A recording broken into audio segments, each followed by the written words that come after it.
നമസ്കാരം എൻ്റെ പ്രിയ സുഹൃത്തുക്കളെ. ഇപ്പോൾ സോഷ്യൽ മീഡിയ തുറന്ന ഒരൊറ്റ ന്യൂസ് മാത്രമേ ഉള്ളൂ. നമ്മുടെ ജിജി മാരിയോ ദമ്പതികൾക്ക് പറ്റിയ അവസ്ഥ. എൻ്റെ അടുത്ത് 2-3 സുഹൃത്തുക്കൾ ചോദിച്ചു, ചേട്ടാ ഇതിനെക്കുറിച്ച് ഒന്നും പറയാനില്ല എന്നൊക്കെ ചോദിച്ച്, വാട്സപ്പ് വഴിയും അല്ലാതെയൊക്കെ വിളിച്ചൊക്കെ ചോദിച്ച്. അപ്പോൾ എനിക്ക് പറയാനുണ്ട്, പറയണ്ടെന്ന് വിചാരിച്ചാണ്, പക്ഷേ പറയാനുണ്ട്. നമ്മൾ ഈ അണുബോംബെന്ന് പറഞ്ഞ സാധനമേ പൊട്ടിയാൽ എങ്ങനെ ഇരിക്കും? അതാ അമേരിക്ക പണ്ട് ജപ്പാൻ അടിച്ചപ്പോൾ ഏത് രീതിയിലായി, അതേപോലൊരു അവസ്ഥയാണ് താണ്ട് ഇപ്പം നമ്മുടെ ജിജി സഹോദരിക്ക് പറ്റിയത്. മാരിയോ തലമണ്ട അടിച്ച് നീരാക്കി കൊടുത്തു. നല്ല വലിയ പാണ്ടക്കെട്ടുമായിട്ട് ഇപ്പോൾ ഭർത്താവിനെതിരെ കേസുമായിട്ടൊക്കെ പോവുകയാണ്. അപ്പോൾ ഇതാണ് യഥാർത്ഥ അവരുടെ ജീവിതത്തിലെ സംഭവങ്ങൾ.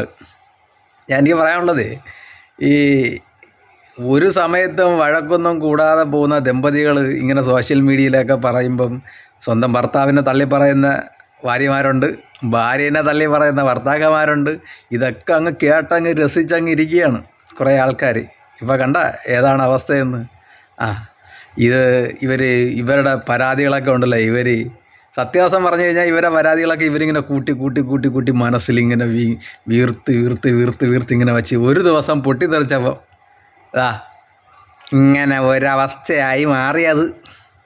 സാധാരണ കുടുംബജീവിതത്തിൽ, എന്നെ പോലുള്ളൊരു സാധാരണ കുടുംബജീവിതത്തിലൊക്കെ സംഭവിക്കുന്നതെന്ന് പറഞ്ഞു കഴിഞ്ഞാൽ ഇടയ്ക്കിടയ്ക്ക് അടിയും വഴക്കുകളും ഭാര്യയും ഭർത്താവും ഒക്കെ ഉണ്ടാവും. അതൊരു സ്നേഹമാണത്. ഇടയ്ക്കിടയ്ക്ക് ഉണ്ടാകുന്ന ചില സമയത്ത് ഭർത്താവിൻ്റെ കയ്യിൽ നിന്ന് 2 കിട്ടും ഭാര്യമാർക്ക്. അതൊക്കെ സ്വാഭാവികമായ ഒരു കാര്യമാണ് അതൊക്കെ.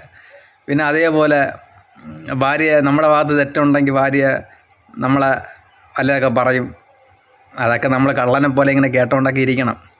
അവർക്ക് പറയാൻ അധികാരമുണ്ട് നമ്മളെ. അതാദ്യം നിങ്ങൾ മനസ്സിലാക്ക്. ചില ആണുങ്ങൾക്ക് ഈ ഭാര്യമാർ പറയുന്നതൊന്നും ഇഷ്ടപ്പെടില്ല. ചിലത് സത്യമാണെന്ന് മനസ്സിലായി കഴിഞ്ഞാലും ഈഗോ വിട്ടുകൊടുക്കാൻ ഭയങ്കര പാടാണ്, താഴ്ന്നു കൊടുക്കാൻ ഭയങ്കര പാടാണ്. വേറെ വിശേഷമൊന്നുമല്ല, തെറ്റാണെന്ന് മനസ്സിലായി, എന്നാലും താഴ്ന്നു കൊടുക്കാൻ പാടാണ്. സ്വന്തം ഭാര്യയല്ലേ, ഒന്ന് താഴ്ന്നു കൊടുത്തെന്ന് പറഞ്ഞ് ഒരു കുഴപ്പവും സംഭവിക്കാൻ പോണില്ല. പിന്നെ ഭാര്യയുടെ ജോലിയാണ് അടുക്കള പണി എന്നൊക്കെ ചില ആൾക്കാർ അങ്ങനെ കണക്കാക്കും.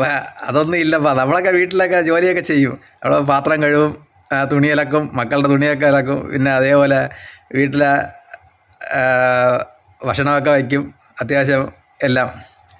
അപ്പോൾ ഇതൊക്കെ ഒന്നും ചെയ്യാതിരിക്കുമ്പോൾ ഒരു സഹകരിച്ചൊന്നും പോയില്ലെങ്കിൽ ഇതേപോലെ ജിജി മാരിയോ ദമ്പതികളുടെ അവസ്ഥ ഉണ്ടാകും.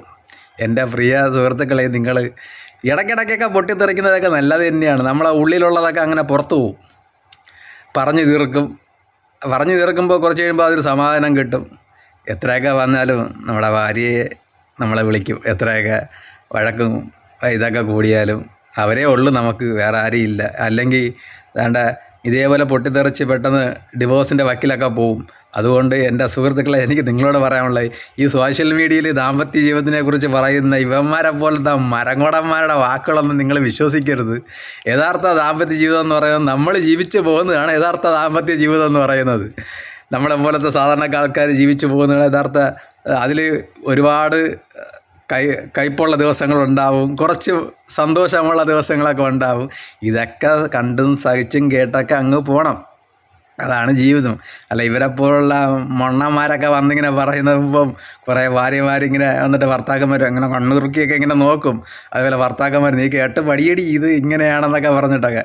ഇതൊന്നും അല്ല കേട്ടാ സത്യാവസ്ഥയെന്ന് പറഞ്ഞാൽ. നമ്മളിപ്പോൾ കുടുംബജീവിതമായവർ നയിച്ചു പോകുന്നില്ലേ, ഇതൊക്കെ തന്നെയാണ് ജീവിതം. എല്ലാവരുടെ ജീവിതത്തിലും ചെറിയ വഴക്കുകളും കാര്യങ്ങളും എല്ലാം ഉണ്ട്.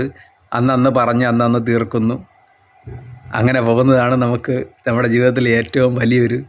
ഇല്ലെങ്കിൽ ജിജിക്ക് സംഭവിച്ചില്ലേ, അതേപോലെ വലിയ പാണ്ടക്കെട്ട് അവർക്കൊക്കെ ഉണ്ടാവും. ഇല്ലെങ്കിൽ നമ്മുടെ തലയിൽ ഒലക്കമാരെയൊക്കെ അടി കിട്ടും. ഇതൊക്കെ നമ്മൾ സൂക്ഷിച്ചും കണ്ട് ഒരു പൊട്ടാത്ത രീതിയിൽ ഇങ്ങനെ ഒരു മെയിൻ്റെനൻസ് ചെയ്ത് പോകുന്നതാണ് നമുക്ക് എല്ലാവർക്കും നല്ലത്. അപ്പോൾ ശരി എൻ്റെ സുഹൃത്തുക്കളെ, അപ്പോൾ ശരി, കാണാം കേട്ടാ.